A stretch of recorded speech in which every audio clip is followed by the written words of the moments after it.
저는 지금 이제 우리 선진국 사례들을 많이 봤습니다. 지난 3월 달에 안드레아 윌리엄스라고 하는 영국 변호사가 오셔서 아주 절규하듯이 한국 교회와 성도들에게 외쳤습니다. 우리 영국 교회는 무관심하고 영국 교회가 했던 거는 단순히 그냥 간단한 서명 정도였고, 그래서 우리는 무너졌다. 그리고 그렇게 무너지고 난 다음에 영국 교회는 이렇게 지금 핍박에 당하고 있고, 또 성경을 있는 그대로 믿고 주장하는 사람들이 이제 형사처벌을 받는 그런 상황이 됐다. 그러면서 부디 한국 교회는 무너지지 말고 살아남고 이겨달라. 그래서 우리들에게 위로와 격려와 소망이 돼달라. 그리고 마지막에 이런 얘기를 하더라고요. 옛날에는 우리가 너희한테 선교사를 보내는데 이제는 너희가 우리한테 선교사를 보내달라. 그래서 우리가 정말 국제적인 연대를 만들어야 되겠다. 그런 생각도 했습니다. 첫째는 민주주의 사회에서는 침묵하는 다수는 카운트되지 않습니다. 민주주의 사회라는 우리가 이런 그 프레임 속에서 우리가 살고 있으니까 여기서 우리가 빛과 소금 된다는 것이 무엇인가? 여기서는 이야기해야 됩니다. 뭐 다들 우리가 경험하지만 소리치는 소수가 나라를 끌고 갈 때가 많습니다. 그래서 그 올바른 말이라고 생각이 되면 어떠한 대가를 치르더라도 우리가 말하고 게시판에 글로 쓰고 어떤 때는 서울시에다 전화해서 시민의 한 사람으로서 의견을 내고 항의를 하고 또 서울시청 광장을 사용한다 그러면 나는 시민의 한 사람으로서 내가 낸 시민이 그런 데 사용되는 걸 원치 않습니다라고 이야기해야 됩니다. 실제로 서울시 예산으로 이것이 지원한 겁니다. 그리고 서울문화재단이라는 이름으로 서울시가 운영하는 그 재단에서 계속해서 이것을 후원하고 있는 겁니다. 그러면 우리들이 알고 서울시장과 서울시 의원들과 서울시 재정을 담당하는 사람들에게 누구의 허락을 받고 이런 돈을 쓰느냐, 시민 대다수가 이걸 원하느냐, 그렇게 이야기해야 될 것입니다. 제가 이제 이런 말씀 드리는 것은 한국교회가 분명히 목소리를 내야 됩니다. 내지 않고 있다가 그냥 나중에 법률이 통과되고 난 다음에 이럴 줄 몰랐다, 그리고 우리가 잘 몰랐다, 그렇게 해가지고는 그거는 우리의 변명이 안 되겠다. 제가 이제 동성애 차별금지법을 쭉 하나님 은혜 가운데 우리가 잘 막아봤지만 최근에 참 고무적인 것은 이제 한국 이 연합기관들이 일어서기 시작한 겁니다.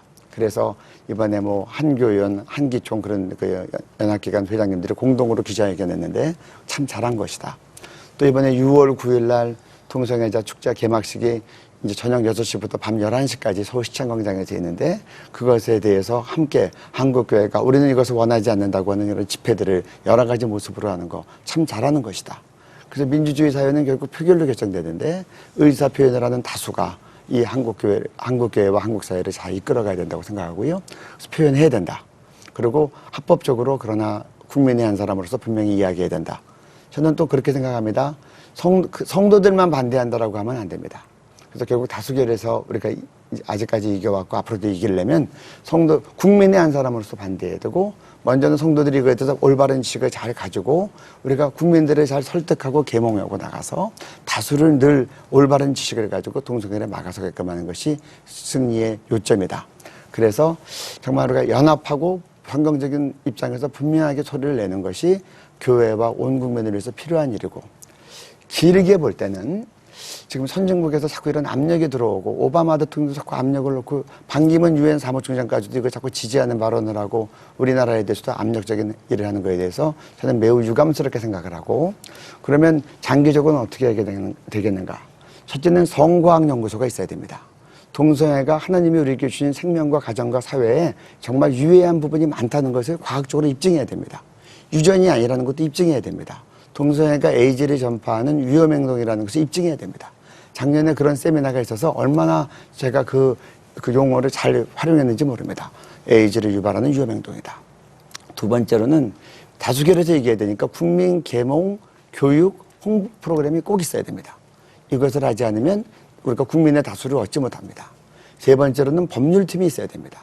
민주주의 사회의 마지막 결정은 대법원과 우리나라 같으면 헌법재판소에서 열리게 됩니다. 그래서 법률적으로 정말 합당하게 지금 우리 변호사님 말씀하신 것처럼 차별금지법은 역차별이고 공익을 어렵게 한다. 네 번째로는 동성애 치유 프로그램이 있어야 됩니다.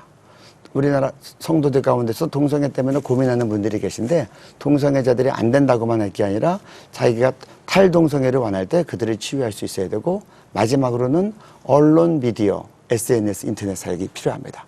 결국 언론에 의해서 여론몰이가 되는데 한국교회가 정말 이 언론과 이 미디어가 하나님이 기뻐하시는 올바른 방향으로 가도록 역할을 해야 된다고 생각합니다.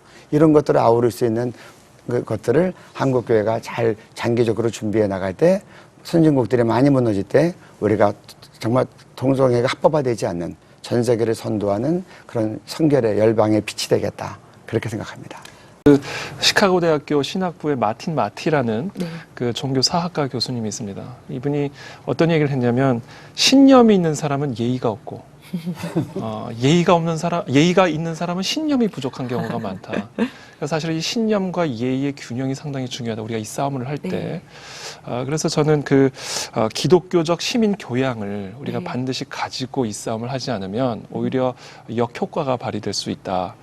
그래서 모독의 피해자가 될지언정 모독의 가해자가 되면 안 되고 언어 폭력을 포함한 폭력의 피해자가 될지언정 폭력의 가해자가 되면 안 된다. 이것은 저는 예수님의 가르침이라고 생각을 하고 그것이 우리가 올바른 신념을 위해 싸우는 올바른 방법이다라는 것을 한 가지 좀 추가를 좀 말씀드리고 싶습니다.